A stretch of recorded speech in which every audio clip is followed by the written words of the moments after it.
Start video here के अलावा एक ही चाहिए। ये बोलना बंद करें, क्लास में बोलना अलाउ नहीं है। ठीक है, चैप्टर नंबर 1 मैंने आप लोगों को पहले भी दिया था पढ़ने के लिए। ठीक है, तो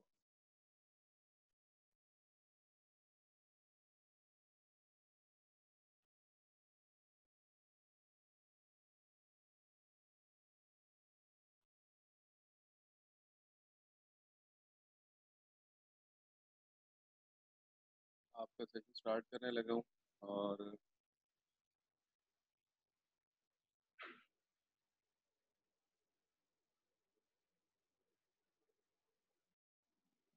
ओके, मैंने लास्ट टाइम आप लोगों को काम दिया था यही वाला पहला चैप्टर पढ़ने का। तो पहला चैप्टर हम लोगों ने क्या था, ये पहला चैप्टर मर्जर एंड एक्विजिशन का हमें स्टार्ट करना था।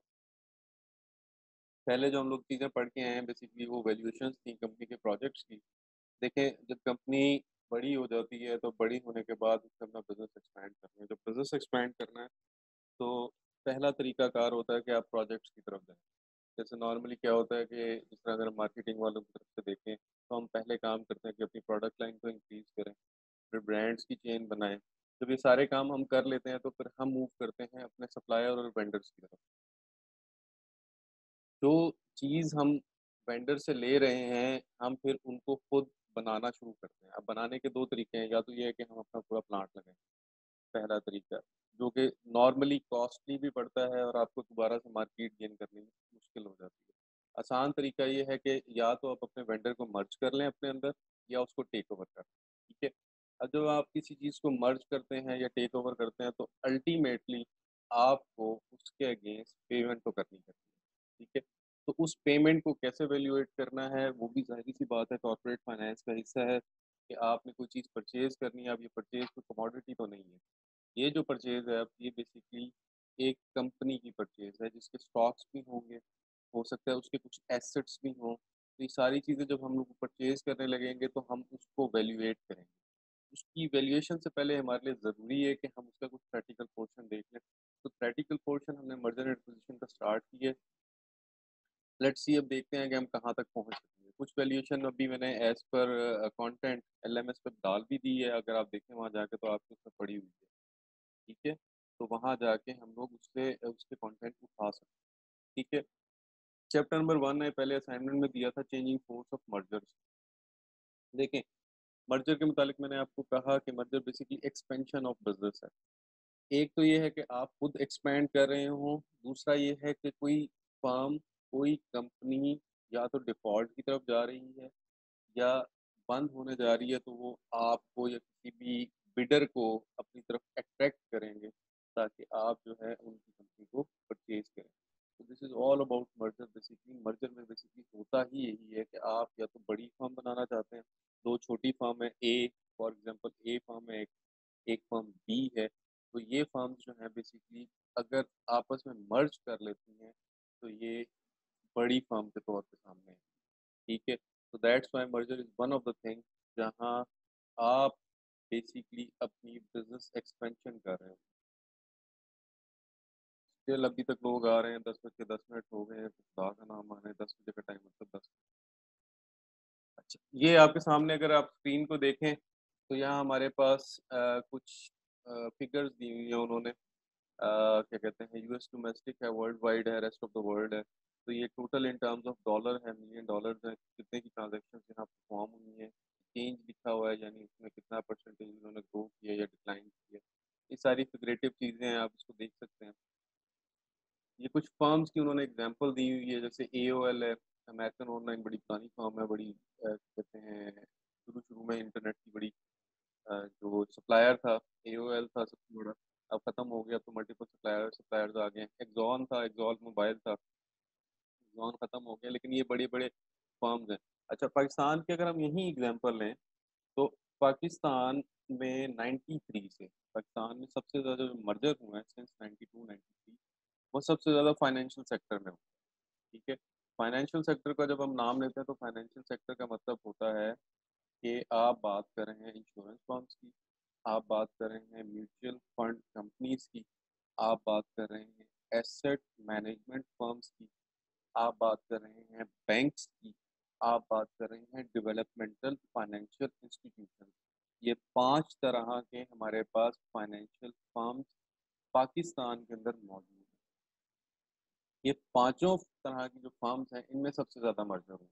इसकी एग्जांपल छोटी सी कुछ ऐसे कोट करेंगे कि 92 में जब पाकिस्तान में नेशनलाइजेशन एक्ट, जो कि 73 का भुट्टो का एक्ट है, ठीक है, जुल्फ़िकार अली भुट्टो का, कि आपने सारी चीज़ों को नेशनलाइज कर दिया था। हम रिवर्स हुए 92 के अंदर, हमने कहा कि हम नेशनलाइजेशन से प्राइवेटाइजेशन की तरफ जाते हैं, तो हमारे पास कुल 47 at that time financial institutions मौजूद। 47 47 फिर 97 तक 39 पे आए, 2002 में ये 33 पे आए, और ये कॉन्टीन्यूस, अगर हम आफ्टर 2002 भी देखें तो हमारे पास कॉन्टीन्यूसली डिक्लाइन है। अभी भी अगर हम इसकी रिसेंट एग्जांपल्स उठाएं तो 5 हमारे पास फुल फ्लेज इस्लामिक बैंक्स थे। 2016 में एक इस्लामिक बैंक बुर्ज बैंक खत्म हो गया, के बैंक 2014 में डिफॉल्ट कर गया। उससे पीछे जाते हैं तो यूनियन बैंक डिफॉल्ट किया। डिफॉल्ट करने से मुराद ये कि अपने ऑपरेशन खत्म कर दिए, वो मर्ज हो गया किसी के साथ। फिर स्टैंडर्ड चार्टर्ड हुआ। इस तरह एक लंबी लाइन है। अच्छा, अगर हम बात करते हैं इसी तरह नॉन फाइनेंशियल सेक्टर्स की, तो नॉन फाइनेंशियल सेक्टर्स में भी का भी डाटा हमारे पास मौजूद है, जो कि मर्ज और एक्वायर हुई है साइट के ऊपर, क्या कहते हैं, पाकिस्तान स्टॉक एक्सचेंज साइट के ऊपर। वहाँ से जाके हम वो डाटा भी देखें तो वहाँ भी मर्जर्स और एक्विजिशंस काफ़ी ज़्यादा है। कि मर्जर और एक्विजिशंस जो हैं बेसिकली लार्जर फर्म्स प्रोड्यूस करने के लिए होते हैं। जैसे इसकी अगर हम एक और एग्जांपल लें, ऑटोमोबाइल की एक फर्म थी, उसका नाम था डाइमलर डाइमलर। एक इसी तरह एक और फर्म थी, उसका नाम था क्राइसलर। ठीक है, ये दोनों फर्म्स बेसिकली गाड़ियां बनाती थी। फाइनली इन्होंने अपना बिजनेस एक्सपैंड करने के लिए एक थर्ड कंपनी बनाई, जिसको उन्होंने कहा डाइमलर क्राइसलर। ठीक है, डाइमलर क्राइसलर अब एक गाड़ी बनाती है दो की जगह। ठीक है, लेकिन इस फर्म की ओवरऑल मार्केट डाइमलर और क्राइसलर, जो पहले फर्म थी मर्ज होने से पहले, उनसे बड़ी है।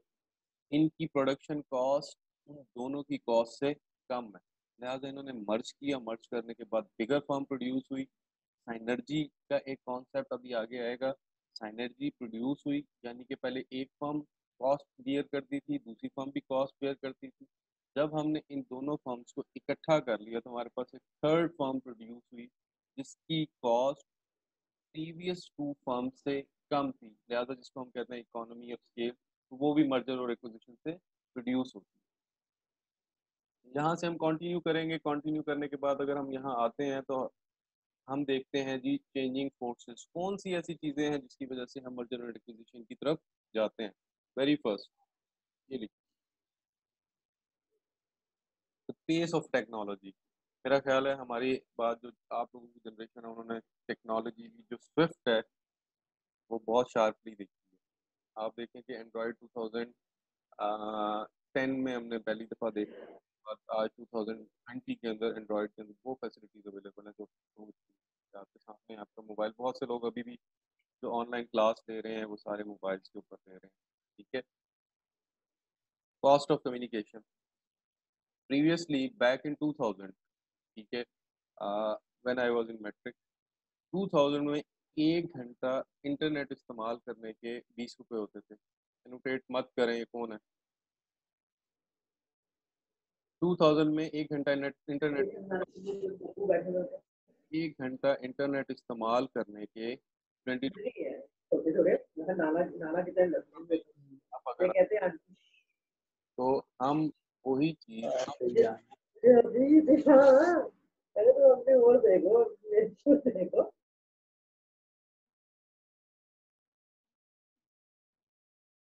Third, market. पहले हमारे पास जो मार्केट थी वो मार्केट बड़ी हमारे पास शॉर्ट मार्केट थी। शॉर्ट मार्केट से मुराद क्या है कि हम सिर्फ और सिर्फ लोकल मार्केट को टच करते थे। अब हम M&A की तरफ जब जाते हैं तो हम ग्लोबल मार्केट टच करते हैं। देखिए, ग्लोबल मार्केट टच करने की एक बड़ी आसान सी एग्जांपल ये है कि पाकिस्तान के अंदर एक वेबसाइट थी जिसका नाम था दराज.com। दराज.com को अली बाबा ने परचेज कर लिया। इसी तरह अगर आप एप्लीकेशन की बात करें तो उबर थी, उबर ने करीम को परचेज कर लिया। फेसबुक था, फेसबुक ने व्हाट्सएप को परचेज़ कर लिया। देखें, हम रियल कमोडिटीज़ की अगर आप बात करें क्रॉस बॉर्डर की, तो वो तो मौजूद है, लेकिन अगर हम इसको गौर से देखें तो जो डोमेस्टिक मार्केट के अंदर इवन वेबसाइट्स भी चल रही हैं, उसको भी इंटरनेशनल मार्केट्स की बड़ी वेबसाइट्स एक्वायर कर लेती हैं। क्यों एक्वायर कर लेती हैं? क्योंकि लोकल कम्युनिटी का उस पर्टिकुलर वेबसाइट के ऊपर ट्रस्ट है। वो उस ट्रस्ट को ग्रैब करने के लिए कि वो उस मार्केट में आएँ, दोबारा से ट्रस्ट डेवलप करें, उससे बेहतर है उस मार्केट के अंदर जो भी एक कंपनी चल रही है, उसको परचेज़ कर लें। या एक्वायर कर लें या उसके साथ मर्ज हो जाएँ, तो आपका बिज़नेस फ़ौरन एक्सपैंड कर लेता है और ये क्रॉस बॉर्डर बिज़नेस बन जाता है।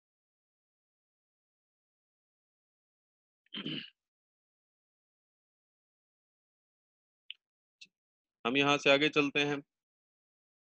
4th जो हमारे पास है, 4th है हमारे पास sources of intensity competition. Competition अभी हम आगे जाएँगे तो हम उसको कैलकुलेट भी करेंगे। Competition is one of the thing जिसकी वज़ह से लोग एक्सपैंड करने की कोशिश करते हैं, लेकिन अगर कॉम्पिटिशन ज़्यादा हो, तो एक्सपेंशन सबसे ज़्यादा अच्छी आती है जब आप किसी के साथ मर्ज होते हैं या एक्वायर होते हैं। न्यू इंडस्ट्रीज़ न्यू इंडस्ट्री से क्या मुराद है? अब अगर हम देखें तो फ्रॉम 2000 टू 2010 जो इमर्जिंग इंडस्ट्री थी वो 2 थी, जिसको हम कहते हैं एक बैंकिंग, दूसरे को कहते हैं हम टेलीकम्युनिकेशन। जब आप 2010 से ऑनवर्ड निकलते हैं तो टेलीकॉम से ज़्यादा आईटी उसके ऊपर दोबारा से हावी हो जाती है, क्योंकि बहुत ज़्यादा एप्लीकेशंस डेवलप होना शुरू हो जाती हैं, प्लेटफ़ॉर्म चेंज हो जाता है। प्लेटफ़ॉर्म पहले हमारे पास डिफरेंट था, उसके बाद हमारे पास आईओएस भी आ जाता है, हमारे पास एंड्रॉयड भी आ जाता है, तो प्लेटफ़ॉर्म चेंज हो गया। टेलीकॉम से निकल कर आप टेलीकॉम से निकल कर आप आईटी की तरफ आ गए। रेगुलेशंस, अगर हम रेगुलेशंस की बात करें, तो regulations by the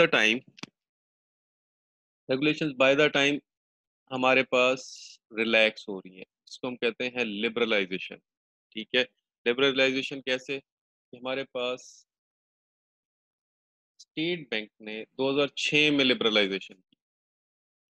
corporate governance के नॉन फाइनेंशियल सेक्टर्स के कोड 2002 में आए, 7 में आए, 2012 में आए, ठीक है? 2017 की भी उसकी अमेंडमेंट आई।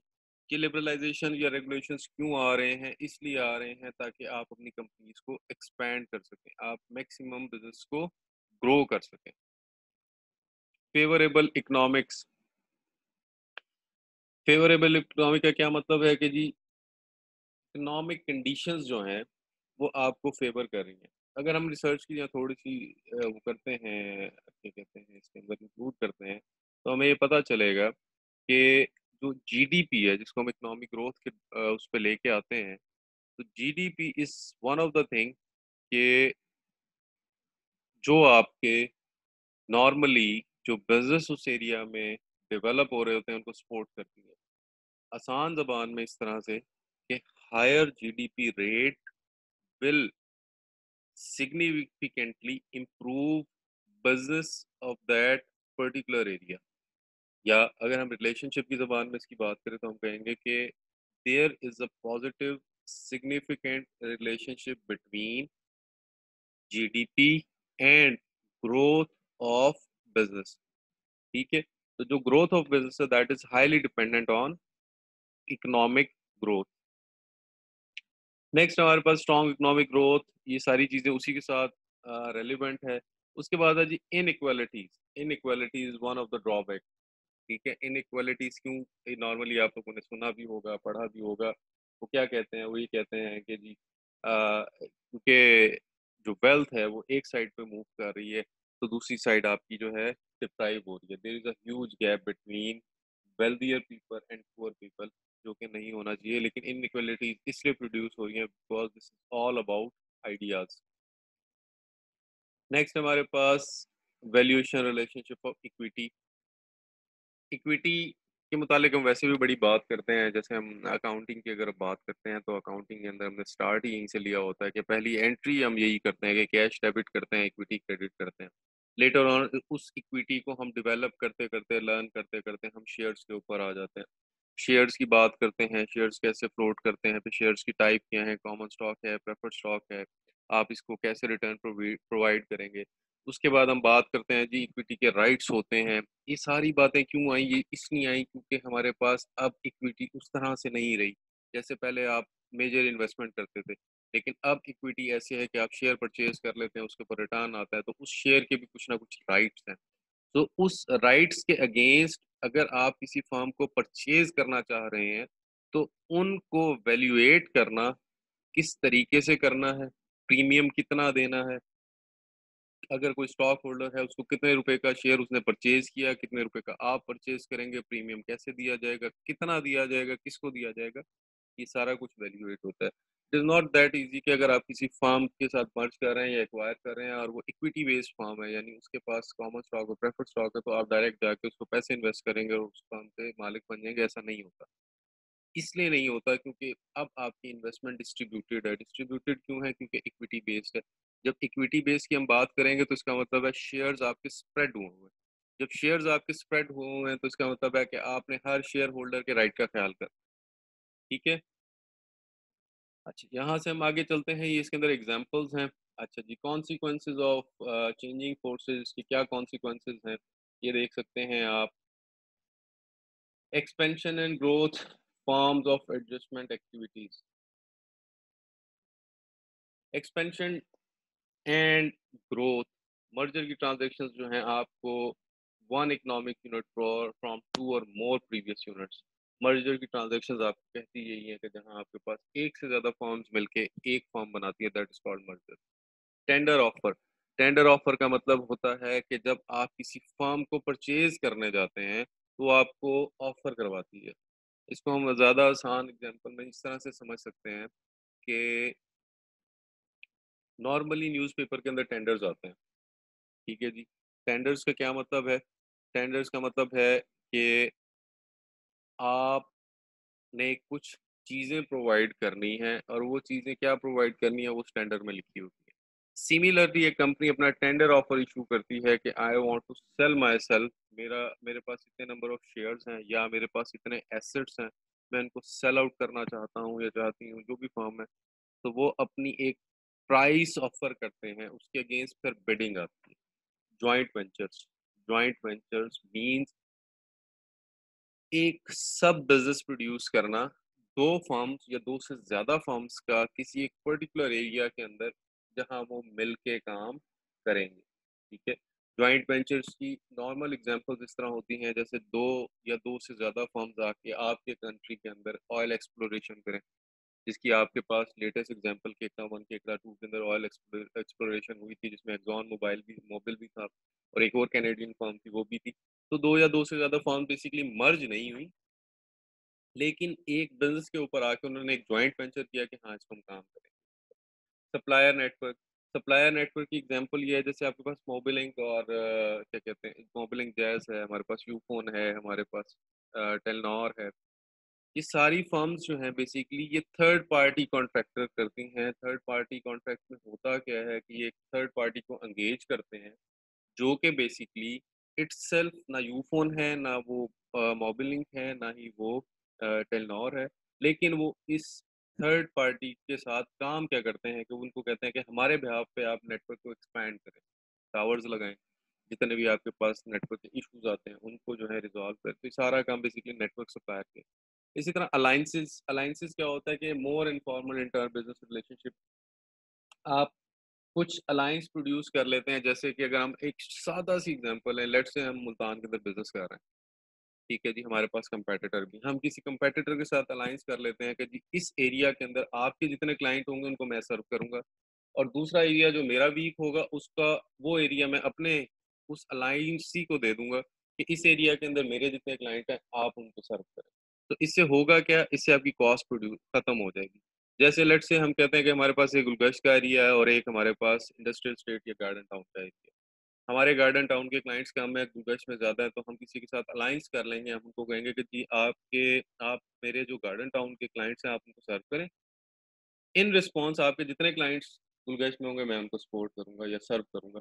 तो इससे होगा क्या कि मुझे 2 जगह के ऊपर सर्विंग या सर्विस नहीं देनी पड़ेगी, मुझे एक जगह के ऊपर देनी पड़ेगी, दूसरी जगह के ऊपर अलायंस चल रहा होगा। सिमिलरली जो जिसके साथ मैंने अलायंस किया हुआ है वो एक जगह के ऊपर सर्व कर रहा होगा, उसकी दूसरी जगह के ऊपर मैं काम कर रहा हूँगा। नेक्स्ट हमारे पास इन्वेस्टमेंट्स। आई होप कि आप लोगों ने फाइनेंशियल स्टेटमेंट्स देखना शुरू कर दी होंगी। फाइनेंशियल स्टेटमेंट्स के अंदर आप एसेट्स के अंदर ये वर्ड ज़रूर देखेंगे जिसका नाम इन्वेस्टमेंट्स है। ये आप चाहे बैंक्स को उठा लें, चाहे आप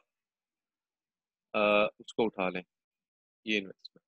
चाहे आप बैंक की बात करें, चाहे आप बात करें नॉन फाइनेंशियल फर्म्स की, इन्वेस्टमेंट्स का जो हेड है, ये आपको लाज़मी मिलेगा एसेट्स के अंदर। इन्वेस्टमेंट का मतलब ये होता है कि जिसके अंदर बेसिकली जब हम किसी फर्म के अंदर इन्वेस्टमेंट करते हैं, तो हम उसका कंट्रोल नहीं हासिल करते। बेसिकली हम उसके अंदर कुछ माइनॉरिटी इंटरेस्ट प्रोड्यूस करते हैं।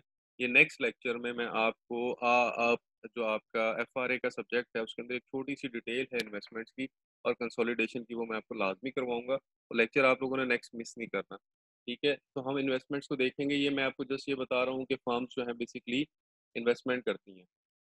फ्रेंचाइज़िंग का कॉन्सेप्ट बहुत आसान है। फ्रेंचाइज़िंग का मतलब ये होता है कि आप किसी को अपने बिहाफ़ पे लाइसेंस इश्यू कर देते हैं कि वो आपके तमाम एसओपीज़ को फ़ॉलो करेगा और उन एसओपीज़ के साथ वो बिज़नेस को प्रोड्यूस करेगा। नेक्स्ट है हमारे पास क्या कहते हैं, रीस्ट्रक्चरिंग। रीस्ट्रक्चरिंग के अंदर हमारे पास इक्विटी है, स्पिन ऑफ्स हैं, डाइवेस्चर्स हैं, ट्रैकिंग स्टॉक्स हैं। इनको हम लेटर ऑन देखेंगे, लेकिन this is all about basically आपने इन्वेस्टमेंट और इक्विटी को कैसे प्रोड्यूस करना है। तो इसलिए इनको देखना ज़रूरी है, लेकिन ये हम बाद में पढ़ेंगे। ये रीस्ट्रक्चरिंग ऑफ इक्विटी, ठीक है जी। अच्छा, इसके बाद हमारे पास है फाइनेंशियल फाइनेंशियल इंजीनियरिंग की सादा सी एग्जांपल जैसे अगर हम बात करें तो हमारे पास क्या कहते हैं, अभी इस्लामिक मेरे ख्याल में हम नेक्स्ट में पढ़ेंगे, लेकिन ये है कि अगर अभी से हम उसको देख लें तो फाइनेंशियल री इंजीनियरिंग कुछ इस तरह से होती है जैसे लेट्स सपोज मैंने बैंक से एक घर लिया, ठीक है जी, बैंक ने मुझे घर ले दिया। जब बैंक मुझे घर लेके देगा तो ज़ाहिर सी बात है डॉक्यूमेंट्स अपने पास रखेगा। बैंक क्या करेगा, क्योंकि वो डॉक्यूमेंट्स हैं, वो उसके अगेंस्ट वो इंस्टॉलमेंट मेरे से लेता रहेगा, लेकिन ये तो नहीं है कि मैं उसको इकट्ठी इंस्टॉलमेंट दे दूँगा। तो वो उन डॉक्यूमेंट्स को फर्दर बॉन्ड्स में या स्टॉक्स में या सिक्योरिटीज़ में कन्वर्ट कर देगा। इसको बेसिकली फाइनेंशियल री इंजीनियरिंग कहते हैं। मैं दोबारा रिपीट कर देता हूँ, थोड़ा-सा मुश्किल कॉन्सेप्ट है। मैंने एक घर लिया बैंक से, बैंक ने 20 मिलियन का मुझे घर ले दिया। जो 20 मिलियन बैंक ने पे किए वो इकट्ठे किए, मैंने उस 20 मिलियन की इंस्टॉलमेंट देनी है। ये मेरा और बैंक का रिलेशनशिप हो गया। बैंक ने इस 20 मिलियन की सिक्योरिटी के लिए जितने भी घर के डॉक्यूमेंट्स थे वो अपने पास रख लिए, लिहाजा मैं इस 20 मिलियन के घर को सेल आउट नहीं कर सकता। ये मेरी प्रॉपर्टी है, लेकिन ये इसकी इंस्टॉलमेंट मैं दे रहा हूँ बैंक को, और बैंक से जब तक वो लीज़ खत्म नहीं हो जाती मैं आगे नहीं करूँगा। बैंक क्या करता है कि ये क्योंकि उसने 20 मिलियन मुझे फाइनेंस कर दिए हैं, अब ये फाइनेंस उसने जो मुझे कर दिया है ये एक दिन में तो वापस नहीं आएगा, ये 10 सालों में या 15 सालों में इंस्टॉलमेंट की सूरत में आएगा। बैंक क्या करता है, बैंक इन डॉक्यूमेंट्स के ना को ब्रेक डाउन करता है, यानी 20 मिलियन के कुछ छोटे-छोटे पार्ट्स बनाएगा बॉन्ड्स के या सिक्योरिटीज़ के, उनको मार्केट में फ्लोट कर देगा। और इस तरह से वो लेफ्ट हैंड साइड के जो उसने मेरे से पैसे लेने हैं, वो राइट हैंड साइड से इकट्ठे बॉन्ड्स की सूरत में ले लेगा। और उसके बाद वो बॉन्ड्स मार्केट में फ्लोट होते रहेंगे, उसके ऊपर इंटरेस्ट पे होता रहेगा, वो ट्रेड होते रहेंगे। इसको बेसिकली फाइनेंशियल री इंजीनियरिंग कहते हैं। यहाँ हमारे पास एक्सचेंज ऑफर जैसे दिया हुआ है, द राइट और option exchange one class of security to another class. जैसे मैंने आपको अभी बात की कि एक साइड पे बेसिकली सिर्फ घर के डॉक्यूमेंट्स हैं और दूसरी साइड पे आप उसके सिक्योरिटीज बना देते हैं। तो इसको हम बेसिक कहते हैं एक्सचेंज, कि आपने एक तरह की सिक्योरिटी को दूसरी तरह की सिक्योरिटी में कन्वर्ट कर। शेयर परचेजेस, शेयर परचेजेस 2 तरह के होते हैं हमारे पास। पहला तो ये है कि मार्केट में आईपीओज़ को ऑफ़र किया जाए, इनिशियल पब्लिक ऑफरिंग। दूसरा हमारे पास हो सकता है कि हम उसके अगेंस्ट कोई जिस तरह सेकेंडरी मार्केट के अंदर ट्रेड हो रही होती है वैसे हो। टाइम खत्म हो गया है, तो दोबारा से हम इसको देखेंगे, लेकिन आप लोगों ने कल इसको दोबारा से पढ़ के भी आना है। अपने क्वेश्चंस जो हैं वो आप लोग पहले से लिख भी लेंगे, क्योंकि इसके अंदर ये मर्जर मूवमेंट्स तो हमारे पास आसान है, लेकिन हमने बेसिकली ज़्यादा जो वो करना है, फ़ोकस करना है इस चैप्टर के अंदर, दैट इज़ आर्बिट्राज एक्टिविटीज़। और लास्ट में हमारे पास हैं टाइप्स, सॉरी, ये एक्विजिशन व्हीकल के, बेसिकली इक्विटीज़ के थ्रू कंपनीज़ कैसे परचेज़ करती हैं। बड़ा आसान सा है, ठीक है, इसके हम ये एंट्रीज़ वगैरह देखेंगे। ठीक है जी, मैं अभी स्टॉप शेयरिंग कर रहा हूँ, उसके बाद आप लोग अपने माइक को ऑन कर लेंगे।